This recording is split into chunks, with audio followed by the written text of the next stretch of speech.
একটা ভিডিও কিন্তু অনেকগুলি গুরুত্বপূর্ণ আপডেট।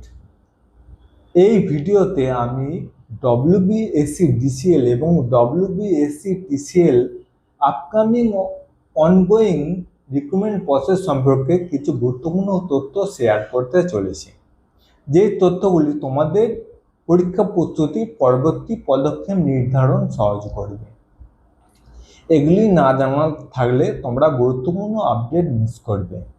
তাই আমি চাইবো তোমরা এই ভিডিওটি স্কিপ না করে সম্পূর্ণ দেখবে। আর এই ভিডিওটি যদি ভালো লেগে থাকে অবশ্যই আমার চ্যানেলটিকে লাইক, শেয়ার এবং সাবস্ক্রাইব করে দিও।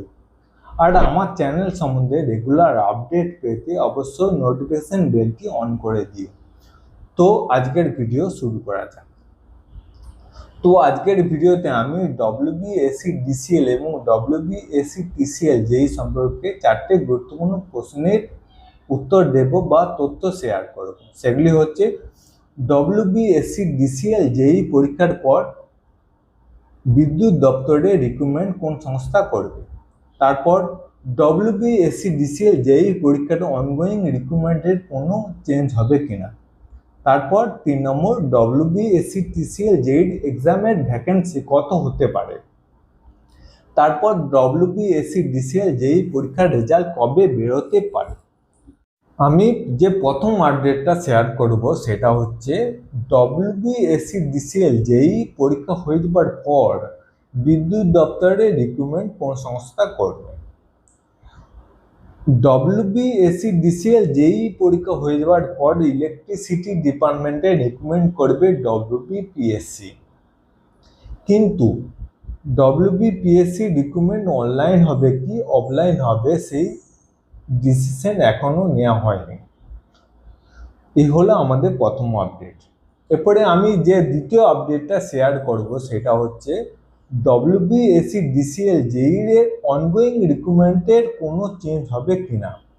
তো এখনো পর্যন্ত আপডেট অনুসারে এটাই যে ডব্লিউবিএসসি ডিসিএল যেই রিক্রুটমেন্টের অনগোয়িং রিক্রুটমেন্টের যে প্রসেস তার কোনো চেঞ্জ হবে না চেঞ্জ হবে না। নোটিফিকেশনে যেমন কথা উল্লেখ ছিল সেই প্রসেসেই রিক্রুটমেন্ট হবে। এটা গেল আমাদের দ্বিতীয় আপডেট। এরপরে যে আমি 3 নম্বর আপডেটটা শেয়ার করব সেটা হচ্ছে ডব্লিউবিএসসি টিসিএল যেইর ভ্যাকেন্সি কত হতে পারে।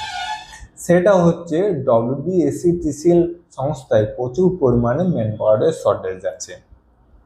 তো আগের দিন মাননীয় মুখ্যমন্ত্রী আমাদের বিদ্যুৎ ভবনে কিছু সৌজন্যমূলক আলোচনা করার জন্য উপস্থিত হয়েছিলেন। তিনি সেখানে জানান যে তিনি ডব্লিউবিএসসি টিসিএল যেইর যে ম্যান পাওয়ার শর্টেজ সেই শর্টেজ পূরণ করার জন্য তিনি সচেষ্ট হবেন। তো এটা ধরে রাখা যায় যে আমাদের ডব্লিউবিএসসি টিসিএল যেইর ভ্যাকেন্সি প্রায় 400+ আউট হতে চলেছে।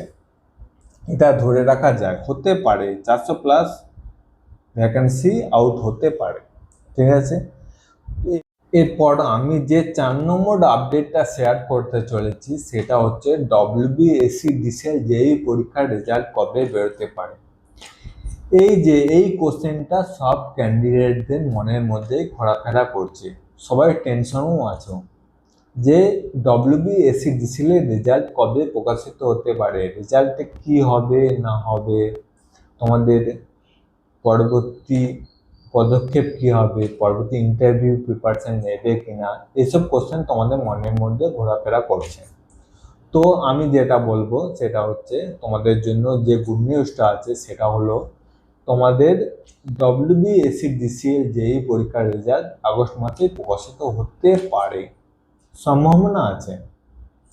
আগস্ট মাসের মিডিল উইক বা লাস্ট উইক করে ডব্লিউবিএসসি ডিসিএল যেই রেজাল্ট পাবলিশ হওয়ার একটা সম্ভাবনা আছে। তাই আমি চাইবো তোমরা সবাই ইন্টারভিউর জন্য প্রিপারেশন শুরু করো।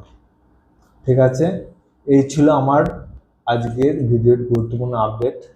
তো থ্যাংক ইউ, আবার কোনো নেক্সট ভিডিওতে দেখা হবে। ততক্ষণ পর্যন্ত কিপ প্রিপেয়ারিং, বাই।